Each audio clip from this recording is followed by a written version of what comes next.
This call is being recorded.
All right, now trying to make sure that I'm recording.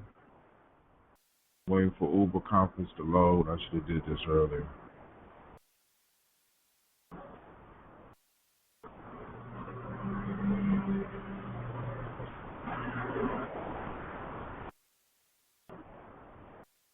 All right, so I'm gonna act as if it's recording. We are exactly at 10 o'clock.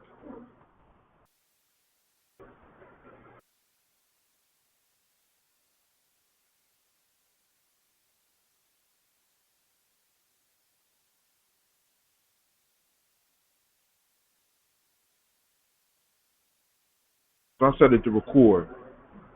So what I'm going to do is I am going to run the show. But I like to be sure, so forgive me.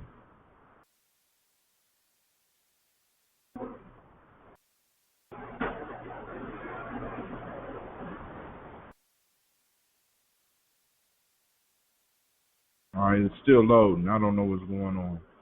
So what I am going to do, well, I don't have another phone. All right, so let's get it started.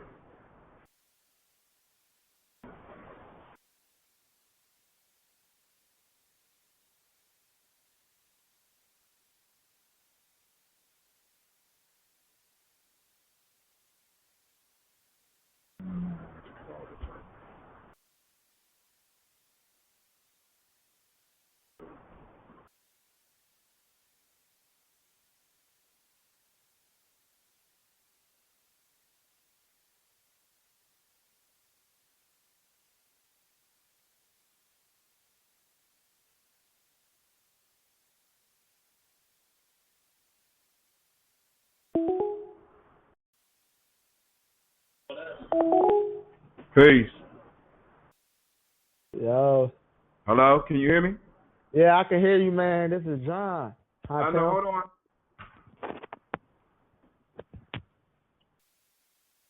I'm trying to make sure this thing is recording before I start getting into my whole piece.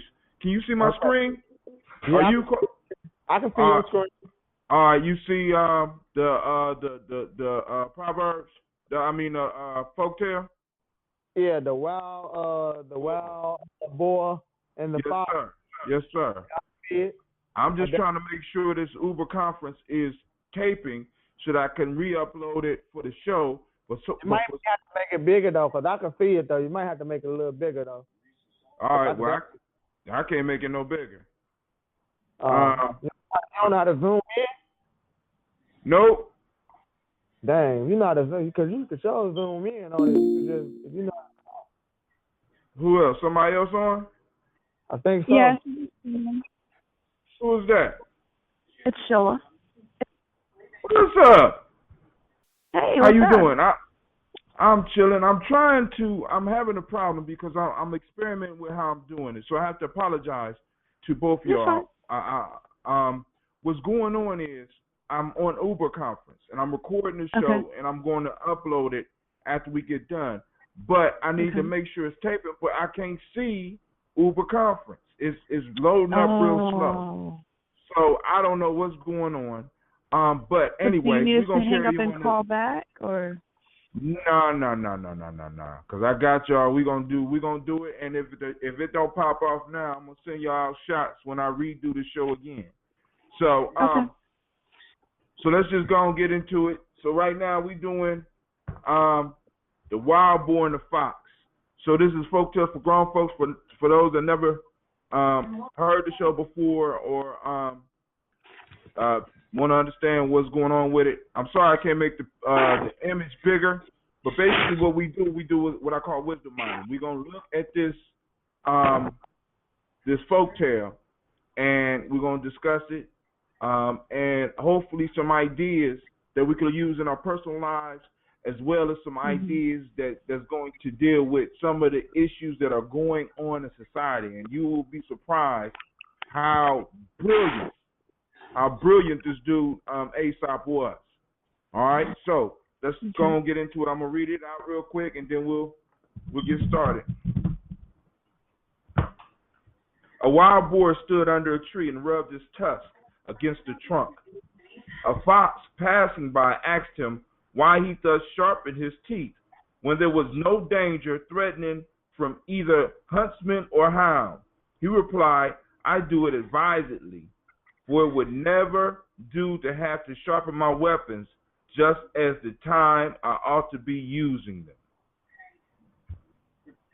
Now, once again, I got to say, these folktales are not for kids. I mean, I ain't going to say not for kids, but not just for kids. I got to stress to everybody that at one point in time, Aesop Fables was was like one of the most published books in the world, and they also used it in major universities all over the world. For the simple fact that the wisdom that he dropped, the information that he dropped was so crucial to the leadership class, was so crucial to basic survival that people basically learned how to deal with the world by reading Aesop Fables. But because we are so modern, we have decided to kind of push all of this wisdom down to children. Saying, hey, we can't use this. This is no good no more. You know what I'm saying? It don't really apply. Right? Right. So now, the major issue that I'm picking up, and then I'm going to come to each one of y'all. Y'all can talk about what you're picking up. But the major issue I'm hearing in here is what one of my elders always say. He said, you never build your shield on the battlefield. And that's really going to apply to what's going on nowadays. Anybody else want to chime in on it? No. Okay. I'm going to chime in on it. I guess I can chime in on it. I guess what I got out of the folktale is that, like you said, never build your shit on the battlefield. You don't go to a battlefield, not protected. You always got to go on the battlefield heads on. You know what I'm saying? So you got to be willing and know that you're getting ready to go on this battlefield. You got to know that this is what it is, and you just can't go on there and go in there heads up without any protection. So you gotta know what you're getting yourself into. That's what it kind of told me. Know what you're getting yourself into, because how you gonna expect to go into a gun battle without a gun? You know what I'm saying? You can't do that. Or even more importantly, going to a gun battle with a rusty gun. Right. With generic bullets. You know what I'm saying? Right. And that's how a lot of before I go on, because I'm about to get deep on it. Miss Shelia, you got something you want to add to it, or you just enjoying it? I guess no. I guess for me, I wasn't necessarily only thinking battle. I mean, everyday life. Just be prepared. Be prepared for whatever. Be prepared. Keep gas in your car so you don't run out. You know what I'm saying? Keep your furnace going. Be prepared.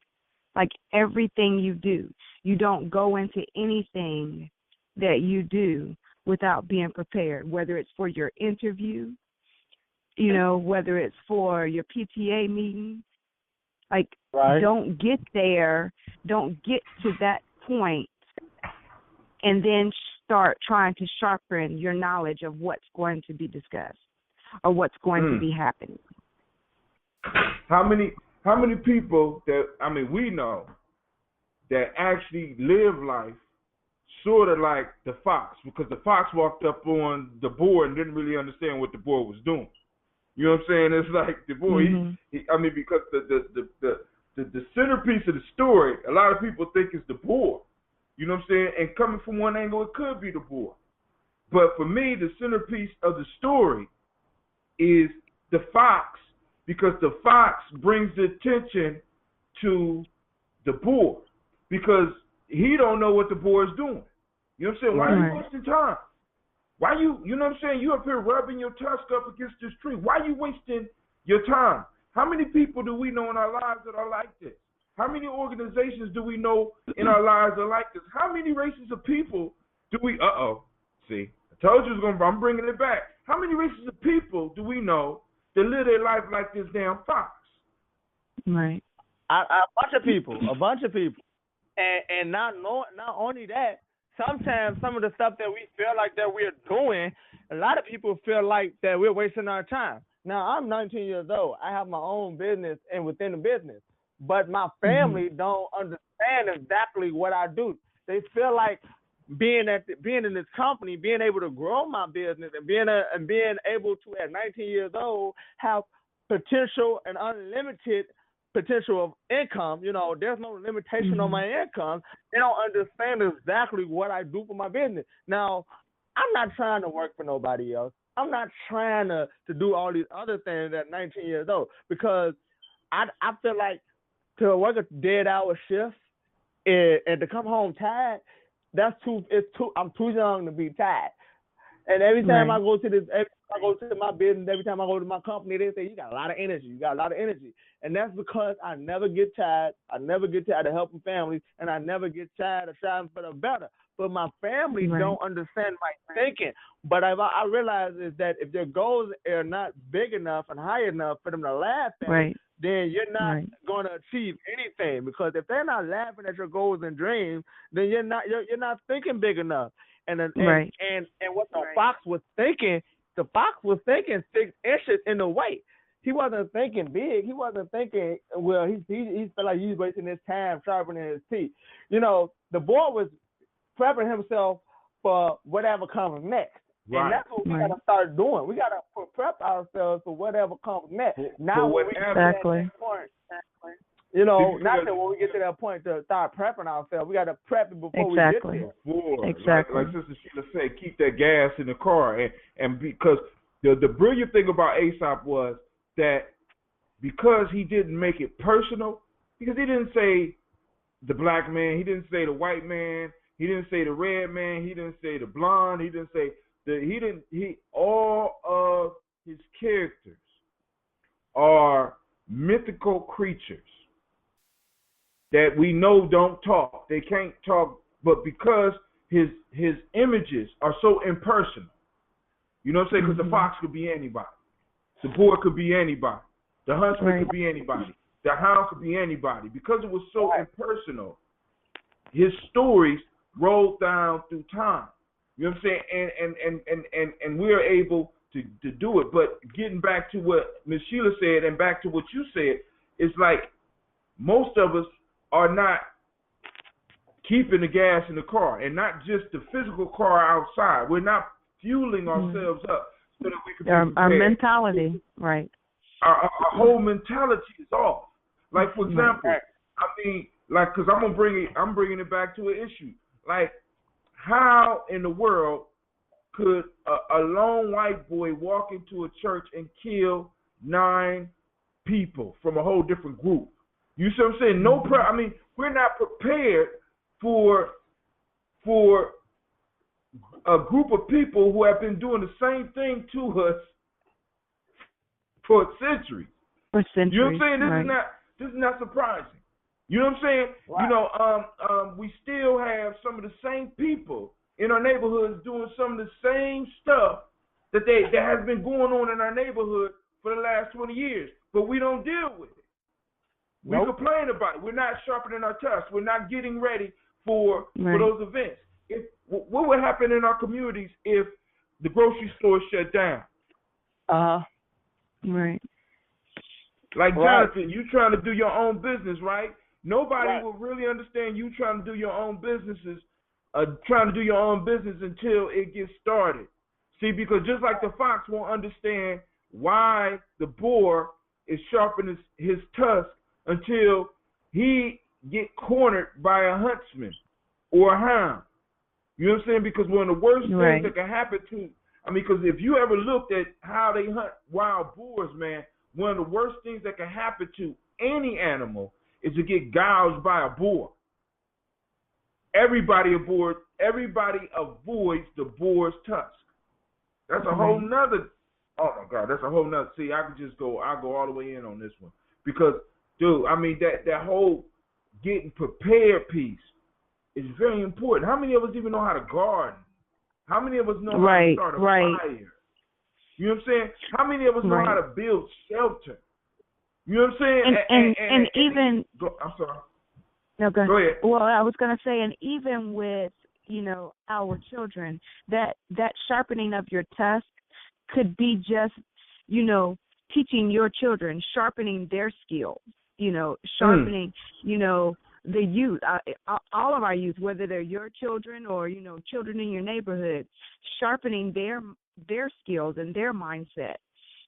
Because like you said, how many of us know how to go out and make sure we can grow tomatoes or lettuce or, the essentials to live off of every day? How many of us know how to do that?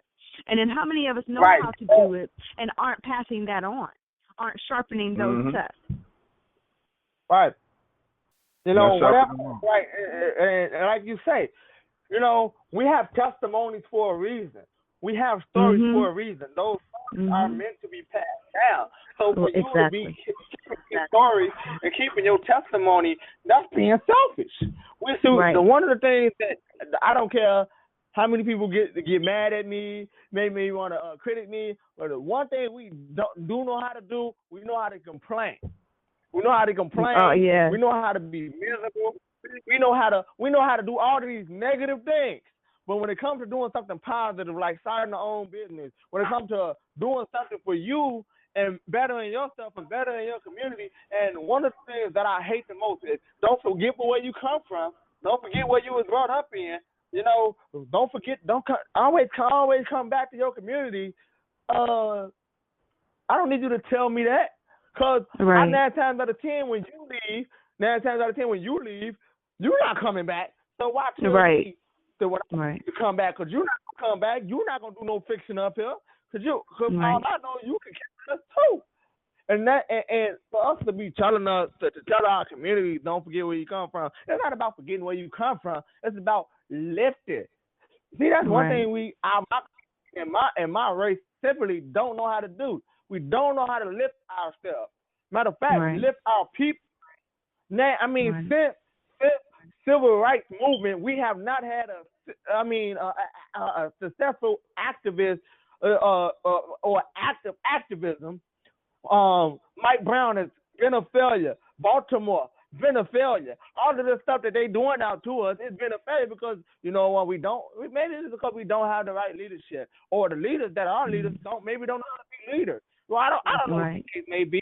But social media is this social tie that everybody's using. Everybody can click on something. Everybody know how to do that. Everybody know how to use the internet. Everybody know how to use the phone. Everybody know how to drive a car.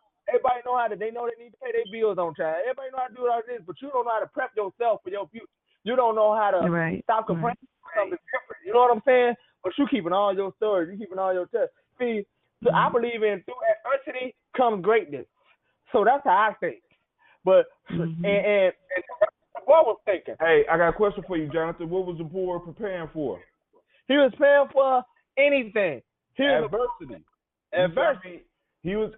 Being prepared is getting ready for adversity, because it's only through adversity, as you said, greatness can come. That's the only way it can come. Many of us. A lot of people talk about they want to be the best, they want to be great, they want to be at the top of their field, not realizing that when you say that, you call adversity to your doorstep. Exactly. You're not ready for it. So then when it comes, you sleep. When it comes, your tusks aren't sharp. Right. You know what I'm saying? Many of us in the black community, we call for that greatness, but when it comes, we're not ready. You know what I'm saying? The opportunity might come, not preparing for it.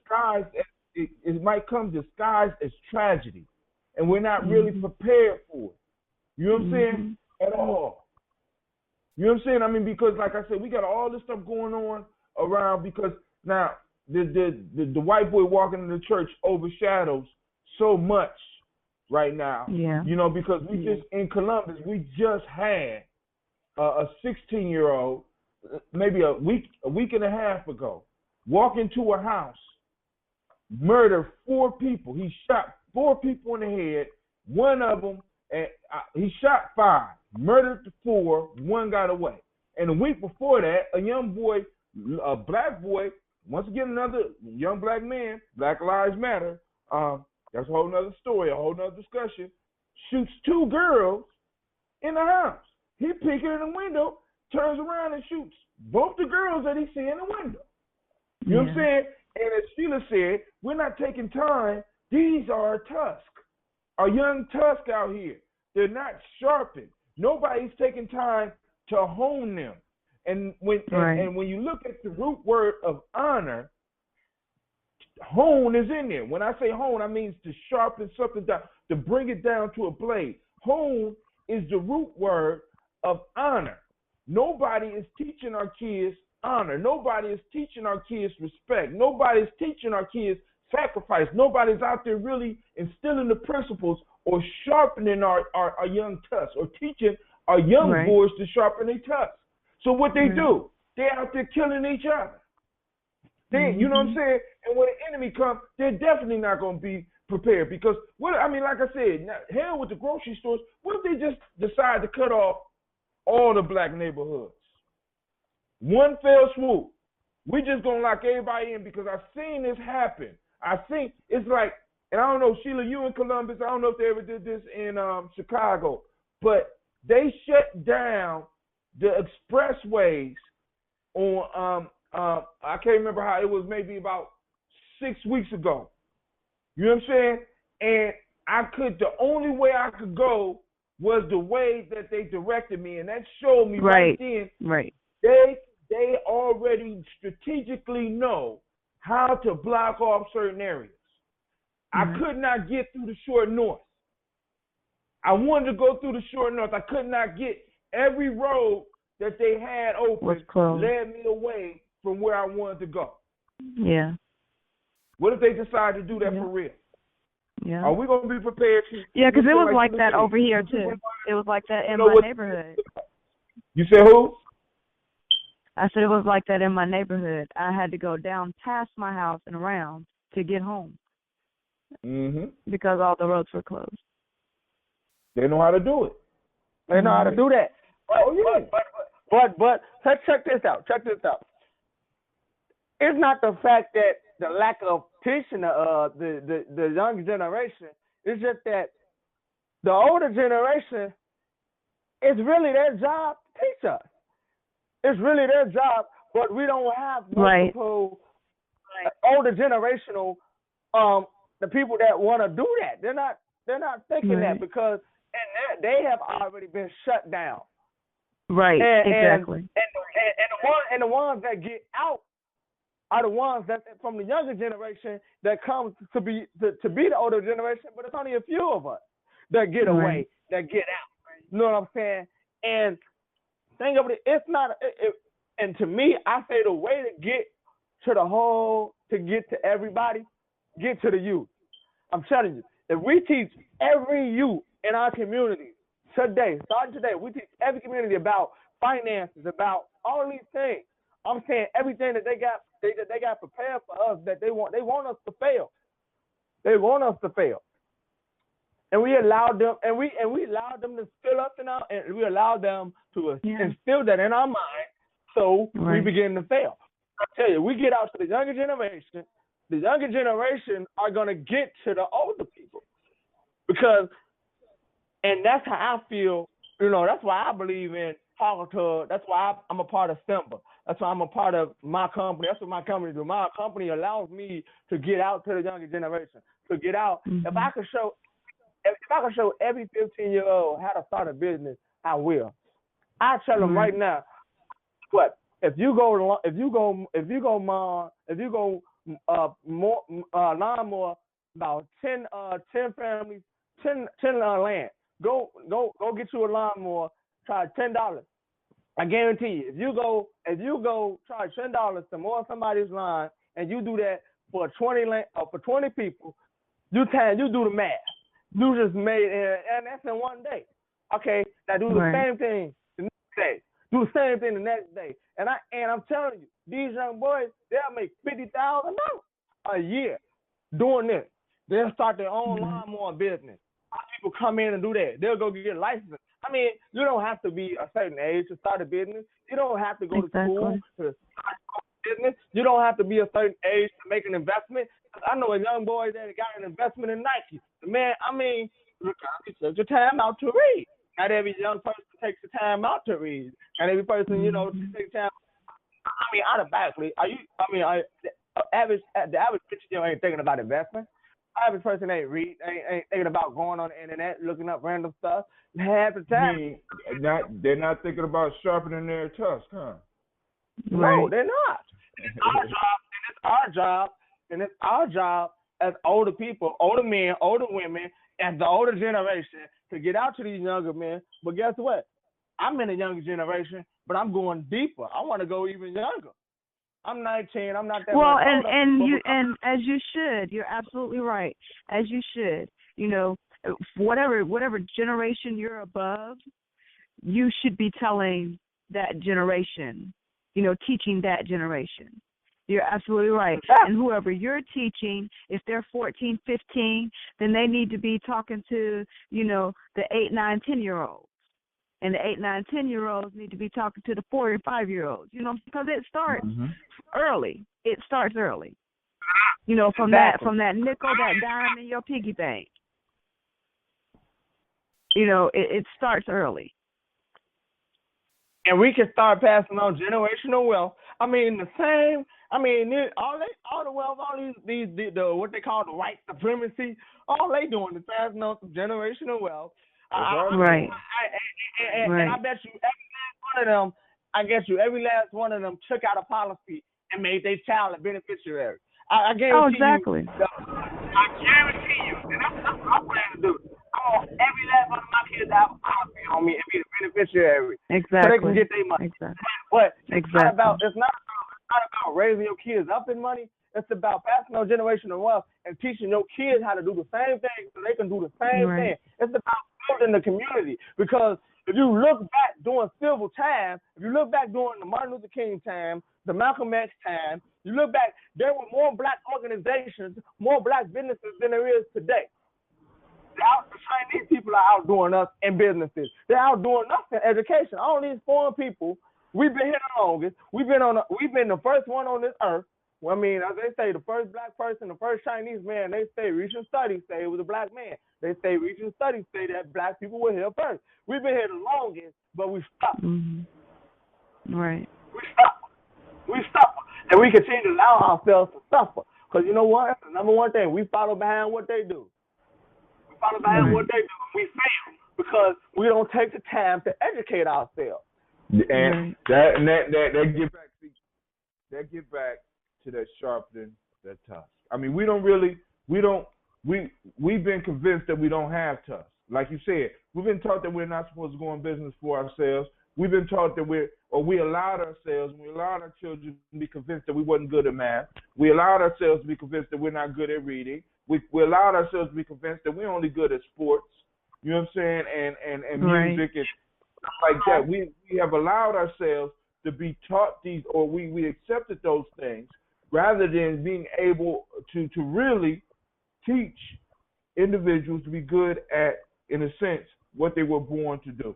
You know what I'm saying? Right. Or at least give them an avenue where they can explore it and be confident, because really all you got to do is give a child confidence. Because if you watch children, I was just watching my children play and outside, and they will try something first. And they will work at it until they're able to build up the confidence. If it's something high up, they will climb up to it and they will touch it first. Then they'll climb down. Then they'll climb back up. And this time they'll grab it. Then they'll let it go and climb back down. and then they'll work it all the way up to they're able to swing all the way out on it, as long as they know they can get back and get safe. And all we got to do is provide our children with the confidence. You know what I'm saying? With the idea that you could do it. Go do it. Give it a try.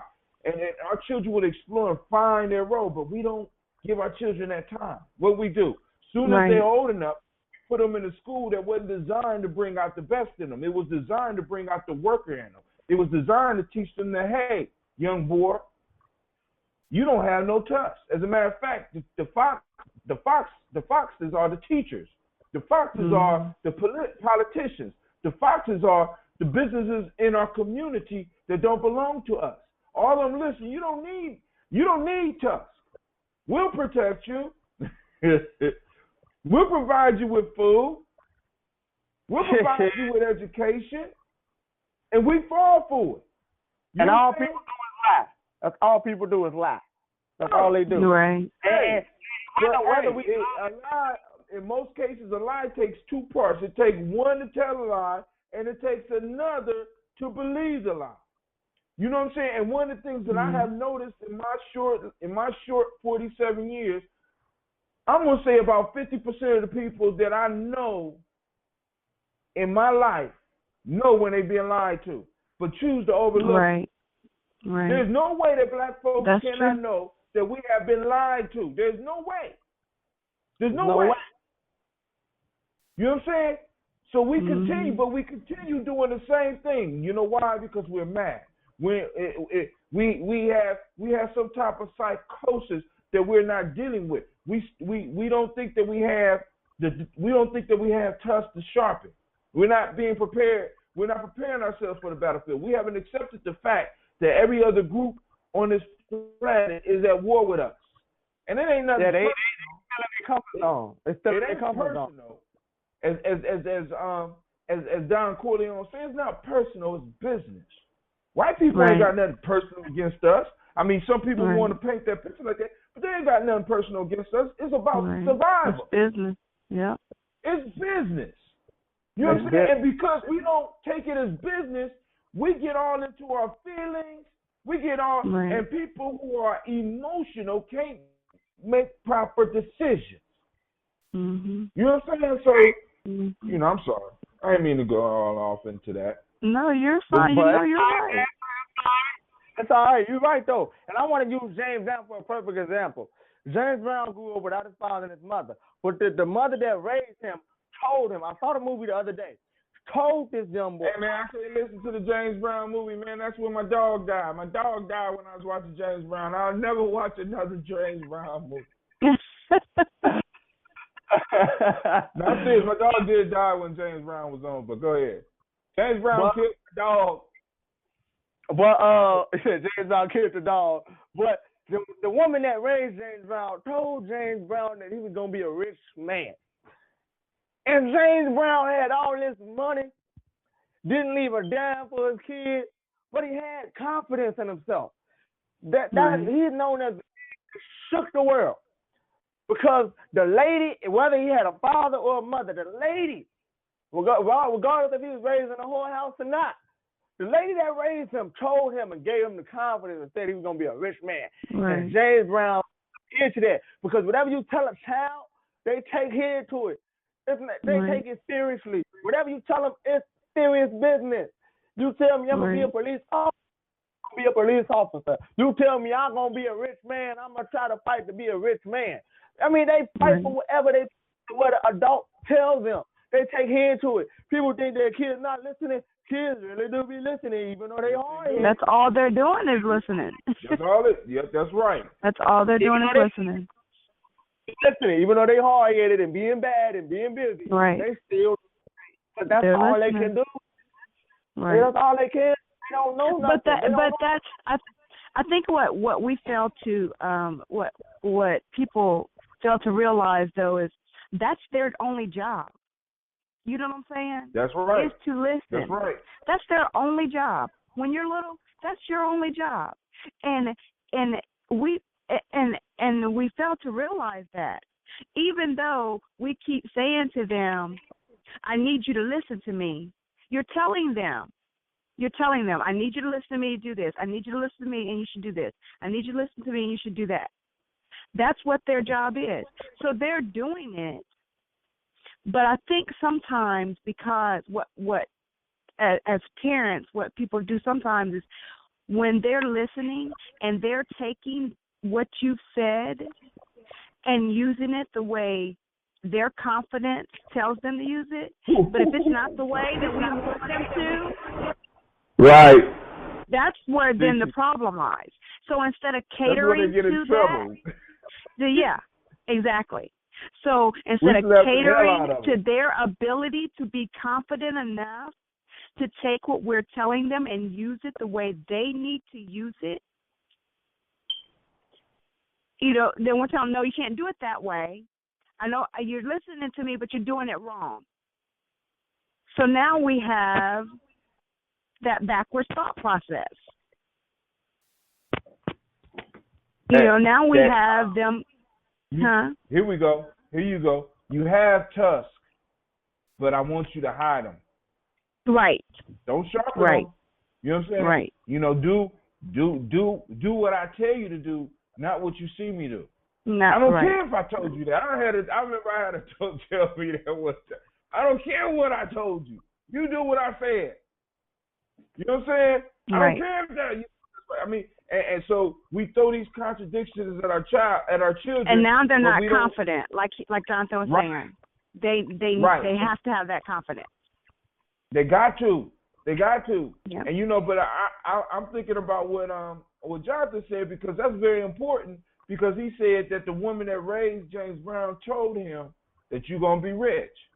That's like me looking at Clee, telling him, saying, Clee, you was born to be a politician. You know what I'm saying? And he like, oh. You know what I'm saying? Yeah. I said, yo, dude, you was born to be a politician. Now, whether you become one or not, I'm giving you that choice. Right. You know what I'm saying? But you was born for this. You know what I'm saying? So when we was up in up in downtown at the city accepting that grant, I made sure he understood what was going on up in there. They making decisions around the city. You see this paper right here? They're deciding. So Cleve's friend was listening in. Little Idrissa, he said, I want to run the city. I want to be a politician. You see what I'm saying? We got to plant those seeds. Right. You know what I'm saying? So one minute they sitting out in the audience looking at it and seeing that it's possible. Then later on in lifetime, they see that it's happening. Right.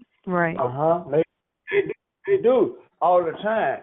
Oh man, we believe true witness. And whether we choose to believe it or not, one day we're gonna have to wake up. Whether we you gonna wake up by force or we're gonna wake up by choice. Which one? I'm gonna wake up by choice. Exactly. You're not gonna force me to wake up, because sometimes I like to sleep, but still I won't. Exactly. Well, that's how I feel. You either gonna wake up by choice. They gonna force you to do it, or you gonna do it yourself. Why not plant the seed yourself? Why not? Right. They doing the thing that they doing. We could be doing ourselves, but we allow ourselves to be manipulated. We allow ourselves not only to be manipulated, but manipulate our children. Right. Now, in my life, have I seen every black community all the black people that I know, the people that I'm around, the people that I'm surrounded by. Never, every time I go over to my auntie house or anybody, they're not even lifting nobody. It's more about bringing them down and tearing them down. Well, and this is terminology. You got to break somebody down to build them up. Man, how about you build them up from the jump? How about you just build them up? Exactly. I hate that saying. I hate that. Why build one? Hey, I'm gonna defend that. I'm gonna defend that one. No, you can't defend that. You ready? Somebody You ready? Sometimes they go. People got free will, and because people got free will, they gonna do what they gonna do what the heck they want to do, regardless of what we say. So if we break them down, 9 times out of 10, they gonna stay down. They're gonna stay down. Exactly. They gonna stay down. And then when they stay down, it's going to take them years to get back up. Listen. I know from experience. All right, but you got 19 years of experience. I got 47. So now let's weigh experiences now. Now, let me say this. Nature shows us that in order to build some things up, you have to break them down. For example, a lot of people might go into certain classes thinking they know a lot.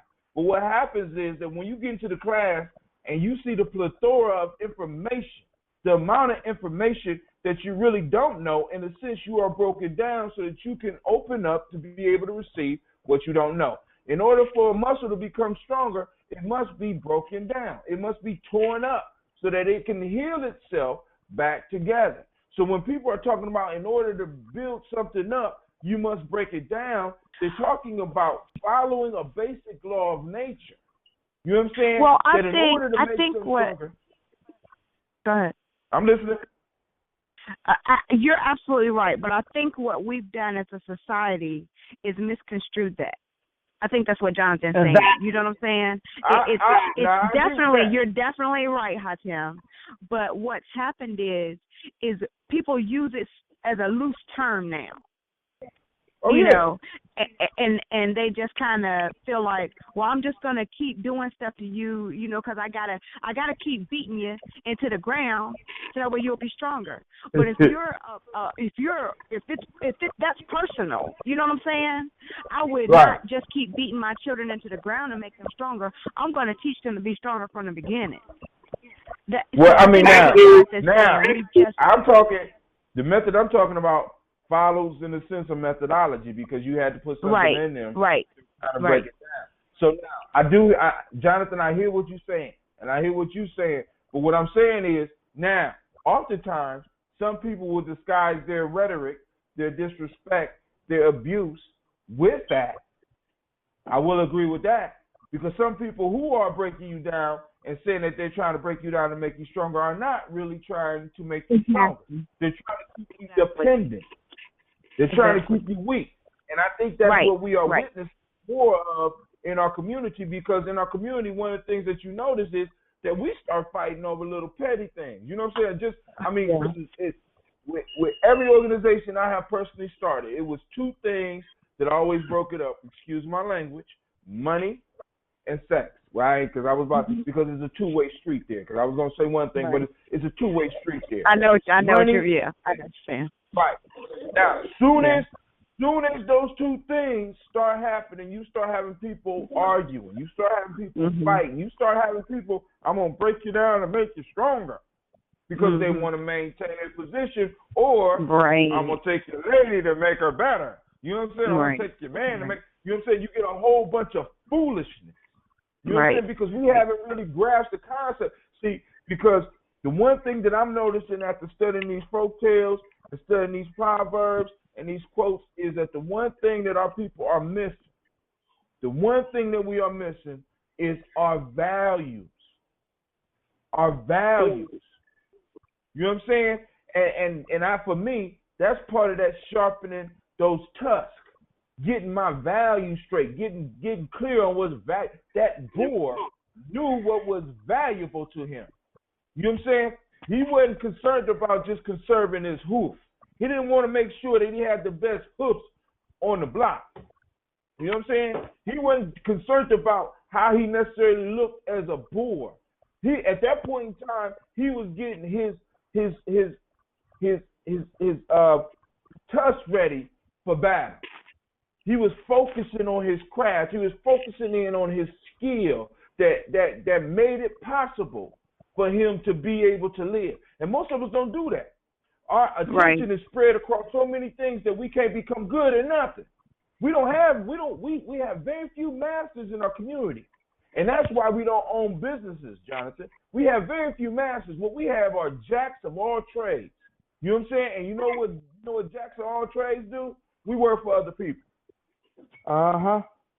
We work for other people. Yeah.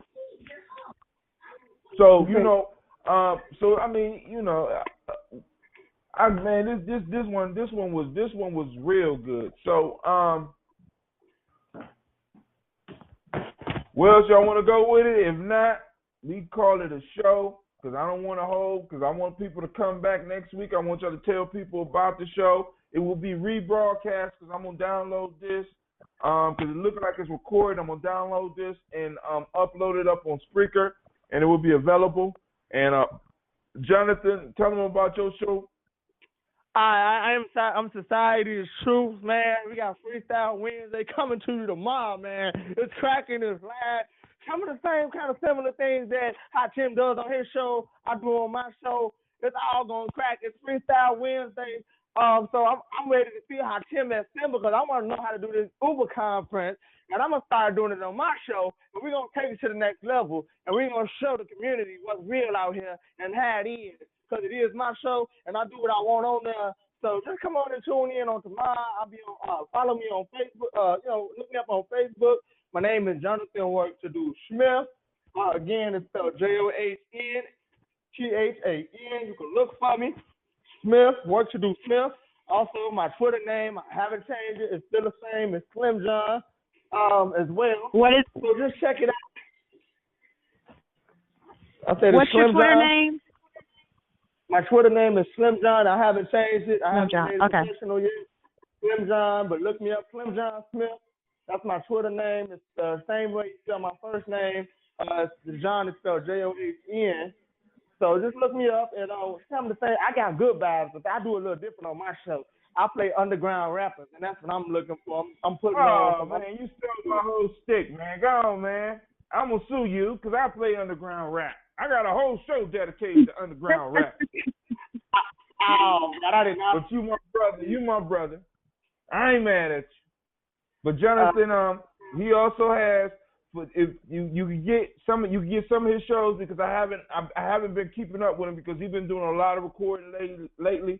I've been trying to adjust my whole system, so I will be updating his Society's Truth up on Gye-Nyame Journey. So he has Society Truth on his speaker, but I also have a station for him on my speaker as well. So check him out. Miss Shelia, you have something you want to announce? No. All right, Leroy, come on. All right. Well, I want to thank the beautiful Miss Shelia for joining me and dropping her, doing some wisdom mining with us and dropping her pearl. But I want to say this: we are going to Tampa and in Columbus. We are still about $1,100 short. So what I need folks out there to do, I'm going to post up on my timeline. It's called what is it called? I'm trying to figure out what I do with my phone. I got a fundraiser. I'm going to post up the fundraiser. We done raised over $6,000 on it. I'm trying to I'm asking for. I'm trying to get about $3 million because I want to get some damn land. Right now, we only doing enough to make it count. We did some good fundraising this year. You know what I'm saying? But as the years pass, we're gonna have to depend a whole lot more on those people that listen to what we talk about, to those people that are involved with us. So we really need your help, and it's better to start helping us at the front end. You can also go to Gye-Nyame and any of the products that you buy from Gye-Nyame Journey, a portion of that goes towards the chapter of Simba here in Columbus, as well as Rescue, Release, and Restore, because I always give back. So I'd like to thank everybody for tuning in, those that came in live, and those that's going to hear when I repost this. This is my first time using Uber Conference. Johnathan, I'm looking forward to talking with you about Uber Conference. There's a fee for the feature that I'm using now, and you could take up to 100 calls. So actually 100 people could have called me. We would have had nine on the Hangout, and I can handle 100 on this end. So what I'm going to do is I'm going to hook you up possibly with my account, as long as you ain't stealing my show ideas. And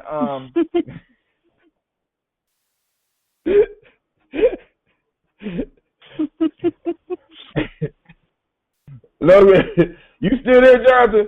Or you hung up? He hung up. He ain't here to defend himself. He hung up. Oh, he didn't even hear. That must have been what that beeping noise was. So, what we're gonna do is, but I'm using Uber Conference, so I'm about to hang up. Hopefully, I got a recording, and I will upload this. Miss Shelia, I want to thank you. Are you? Well, You're welcome. I ain't gonna ask you that. What? But thank you Ask for me joining us. What were you gonna ask me? Are you at work? Are you at work? No, I wouldn't have been able to call you if I was at work. Right. I'm just trying to be clear. You know what I'm saying? Cause Yeah. I'm at home. Yeah, I'm home. All right. All right. Well, we got another one tomorrow. So if you got some free time, about same time, Tuesdays and Wednesdays when I do the show. Tuesday we do Folktale. Wednesday we do Proverbs. If you go to either to Folktale for Grown Folks. No, go to Gye-Nyame Journey on Facebook or on Google Plus. You'll be able to find the proverb or the folktale in advance, so that you can read a little bit from on. All right? Yeah, we'll do. With that, Brother Hatim says peace. All right, peace. Thank you. Thank you.